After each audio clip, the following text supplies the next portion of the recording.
In 4.6, we're going to take a step back in a manner of speaking and look back at approximating area under a curve, except this time we're going to be using trapezoids instead of the three rectangular approximation methods we studied in 4.2. So let's take a step back and review real quick approximating areas under curves with rectangles. But now we're armed with a little more information in that not only are we approximating the area under the curve, we're also approximating an integral, because we know an integral involves summing up the areas of rectangles, and that was a very important concept we discovered in 4.3. So a big reminder of that idea. So to find the area of a rectangle, of course, it's just base times height, or I kind of reversed the order and wrote it as height times base. And then we realized that the height of a rectangle was dictated by the function, or a y value, and then the base of these rectangles was a change of x, which gave us this new formula, so to speak, for the area of a rectangle, f of x times delta x. But there is, I guess, one big issue with rectangles, and that there is a lot of error, because a lot of area is not covered by the rectangle, especially when you're dealing with a curvy looking function. Rectangles just don't quite do a good enough job. So maybe a better shape to use is a trapezoid, and it turns out it is a much better way to approximate area under a curve. So you might be wondering why we're taking a step back and now looking at approximations when we already know how to find the exact area under a curve. The main reason we're kind of taking a step back and going back to approximating area is now we've been armed with some very important information, and that is that an integral, a definite integral maybe I should say, is another way of saying that you want to find the area under a curve. So I think it's a good way to kind of reflect back on that and still talk about approximations. So quick review, trapezoid is just a four-sided figure with two parallel sides, except the way it usually looks, like you see in this picture, like you would have maybe run into in a geometry class, doesn't quite fit our pictures when we're approximating area under curves. So we're going to flip the trapezoid more vertical. Instead of having, like you would have saw back in a geometry class, where that's B1, B2, and that's the height. Now we're going to have H1 and H2, and then a base. So to find the area of a trapezoid, it was usually B1 plus B2 over 2 times the height. Well, now since we flipped our trapezoid to be more vertical, it'll just be the height on the left plus the height on the right divided by 2 times the base. So let's take a look at writing out this area of a trapezoid. Here we have 1, 2, 3, 4, 5 trapezoids, and we're using that to approximate the area under this curve. And you can see kind of right away that trapezoids do much better at fitting that shape than rectangles would. So if we wanted to find the area of the first trapezoid, instead of using a big R like I did with rectangles, I'm just going to use a capital T to indicate the area of the first trapezoid. So to find the height of the first trapezoid, that's just the average of the height on the left and the height on the right, h1 plus h2 divided by 2. So to find the height at the left, all we're going to do is evaluate our function at that x value, which would be f of x1. To find the height on the right side, we would just evaluate the function at that x value, which is x2. So the height on the left, h1, is f of x1. To find the height on the right side, that's just f of x2. And then, of course, to find the area, we would just multiply by that little change of x, which represents the base. This is our delta x. Okay, just to make sure we're seeing all of this okay, what if we wanted to write the area of the second trapezoid? Well, the second trapezoid is now being dictated by x2 and x3. So to find the height on the left side of this trapezoid, that would just be f of x2. So you'll notice there's some overlap between these trapezoids because they're connected to each other. They're all side by side. To find the height on the right side, that would just be the y value at x3, or f. of x3. And then to find that area, we would just plug that into the formula. The h1 is f of x2, h2 is f of x3, divide that by 2, and multiply again by that little delta x, that change of x. Okay, let's practice using this trapezoidal approximation. We want to use a trapezoidal approximation to find the integral from 1 to 3 of 1 over x dx using 4 subintervals. So this thing right here, now that we've learned 4.3 and 4.4, we know that that's just talking about area under the curve from 1 to 3. So we're going to use trapezoids to approximate that area. The other thing you might appreciate is we actually can't integrate this. You might be wondering, well, why don't we just integrate this and use the fundamental theorem of calculus to figure out this problem?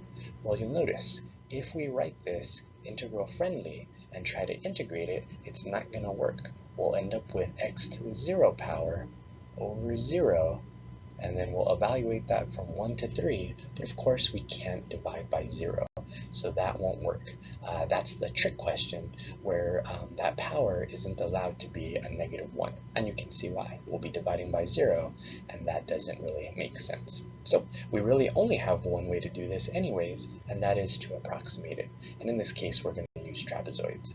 So starting from left to right, I'm going to label all my trapezoids, and we're going to find those 4 areas and add them up. So that's our little change of x. Since we're using even trapezoids, they'll all have the same change of x. And then I'm going to label all of the x values. We have x1, x2, x3, x4, and x5. So let's go ahead and use our formula for finding the area of a trapezoid. While this is the area for finding the formula for finding the area of a trapezoid, it's more helpful to write it in terms of this second way right here, so that we can plug in the appropriate values. So to find the area of the first trapezoid, we'll take f of x1 plus f of x2 and divide that by 2 times that change of x. So what is f of x1? Well, that is the y value when we plug in x1 into our function. And our function over here, f of x, is equal to 1 over x. So our first trapezoid exists from 1 to 1.5. So if I want to find f of x1, I would plug in x1 into our function, which would be 1 over 1. If I want to find f of x2, this is x1 by the way, and this is x2. If I want to find f of x2, I'll take 1.5 and plug that into the function, or 1 over 1.5. Divide that by 2, and then we see our little change of x always is going to be 0.5. That fraction, when you simplify it, is 5 over 12. Our second trapezoid exists from 1.5 to 2. To find f of x1, it's going to be 1 over 1.5. Again, this is x1. This would be x2. To find f of x2, we'll take 2 and plug it into our function, which would be 1 over 2. Divide that by 2 times our delta x of 0.5, which will give us 7 over 24. Our third trapezoid exists from 2 to 2.5. Again, this is our x1, this is our x2, so to find f of x2, we would plug in 2 into our function, which would be 1 over 2. To find f of x2, we'll plug in 2.5 into our function, which would be 1 over 2.5. Divide that by 2, multiply by the change of x, which is 0.5, and that gives us an answer of 9 over 40. And our last trapezoid exists from 2.5 to 3. So to find f of x1, we'll plug in 2.5 into our function, which will be 1 over 2.5. To find f of x2, we'll plug in 3 into our function, which will be 1 over 3. Divide that by 2 and multiply by 0.5, which is our change of x, and we'll get 11 over 60. Back in 4.2, when we wrote this big little bracket here, I guess, we used this notation. We used the summation notation to show that we were adding up those areas. We don't need to use that anymore because we understand the concept here. We understand that this thing right here represents adding up the areas of these trapezoids. So, I guess we could use the sigma notation, but it really doesn't help here. Now that we've learned 4.3 and we know that an integral is the same as adding up rectangles or trapezoids, we can use this notation instead. So the integral from 1 to 3 of 1 over x dx, or the area from 1 to 3 between our function and the x-axis, when you add all that up, will give you 1.117. Okay, one more example, and a very important one. It's an AP test free response question. So let's see what we have here. We have a table of values here. We have hours given as time, so it's 0, 2, 5, 7, and 8 hours. And then we have a function e of t. So let's see what situation we have going on here. We have a zoo that's sponsoring a one-day contest to name a new baby elephant. Zoo visitors are depositing entries in a special box between noon and 8 p.m. So at noon is time 0, that's when we're starting, and then we're stopping and collecting these ballots 8 hours later at 8 p.m.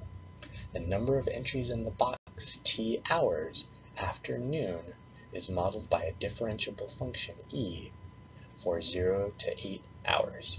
So we don't know this function e.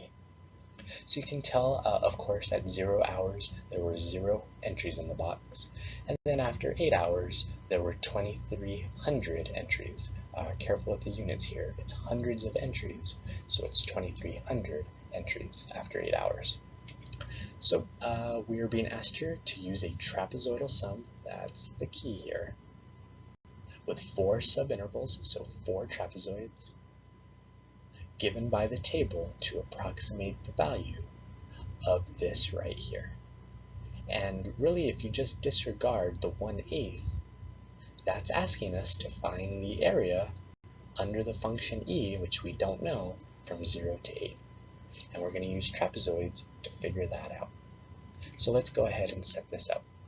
Instead of f of x1, I'm going to go ahead and change the format of this formula to, instead of using little f, it's going to be big E because that's our function. Instead of x1, I'm going to put t1 because those are our x values, so to speak. So it's going to be e of t1 plus e of t2 divided by 2. And instead of multiplying by delta x, we'll be multiplying by delta t. Okay, so our first trapezoid, there's 4 of them, by the way, so the first one's going to go from 0 to 2 because that's our first trapezoid, and it's given by the table. That's the key. The 4 trapezoids are given by the table. So you'll notice these trapezoids don't have the same base. So 0 to 2 is going to be our first trapezoid. So what is the height of the function, or what is the y value of the function at t1? Well, again, this is t1, I guess I should say little t1 since we have our trapezoid t, and that's little t2. So e of 0 is 0. E of 2 is 4. So we'll have 0 plus 4 divided by 2 times the change of time there, which is 2 hours, so times 2. And that gives us 4. Our next trapezoid exists from 2 to 5. Here again, our first value is t1, our second value is t2, so e of 2 is 4. E of 5 is 13. Actually, I'll go up here and label t1 and t2 here. Back to the problem over here, we're going to have 4 plus 13 over 2, and now the change of t is 3. From 2 hours to 5 hours was a 3-hour difference. When we evaluate that, we'll get 25.5. Our next trapezoid exists from 5 to 7. That's T3, or capital T3. And little t1 and little t2 are those. So e of 5 is 13. E of 7 is 21. we're going to divide that by 2 and multiply by the difference, or the change of time, and in this case it's 2, and when we evaluate that, we'll get 34. The last trapezoid exists from 7 to 8 hours, so that's T4. 7 will be our small t1, 8 will be small t2, and to find e of 7, we would get 21 from the table. To find e of 8, we would see that it's 23 from the table.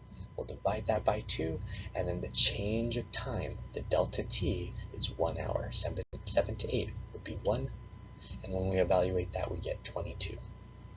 Again, we could easily put this bracket that I've been putting and put the sigma notation to show that we're adding these things up. But that's not technically what we want to show. We want to show that we just found the integral from 0 to 8 of e of t dt. When you add up all those values, you'll get 85.5. But be careful. That wasn't what they asked us to get in the original problem. They wanted us to get 1/8 of that value. So what we're going to have to do is multiply 85.5 times 1/8, and when you do that, you get 10.688. Again, remember the 3 decimal rounding rule. Okay, there's a part B to this problem, and that is using correct units, because technically this answer we just wrote should have had units on it, but I left those off because of the second part here. Using correct units, we need to explain the meaning of this in terms of the numbers of entries. So what is this? Well, if you remember back from 4.4, we studied something called average value. And the little key here that kind of gives away that we're talking about average value is this fraction in the front that I think is kind of obvious, where we took the upper bound and the lower bound and divided in the bottom of that fraction, or we subtracted the 2 in the bottom of that fraction. So this is trying to get you to see that we're talking about average value. So then how do we interpret that in terms of this problem? Well, you could write it many ways, but I'm going to go ahead and choose to write it this way. And the key word that you're going to have to use here to get credit will be average, to show that you understand that it's an average value. So the way I'm going to choose to write this is this thing represents the average number of hundreds of entries in the box from noon till 8 p.m. So I'm not sure, there's many more ways to really write that, but we used the correct units, and we use the all-important word average, because again, it's an average value.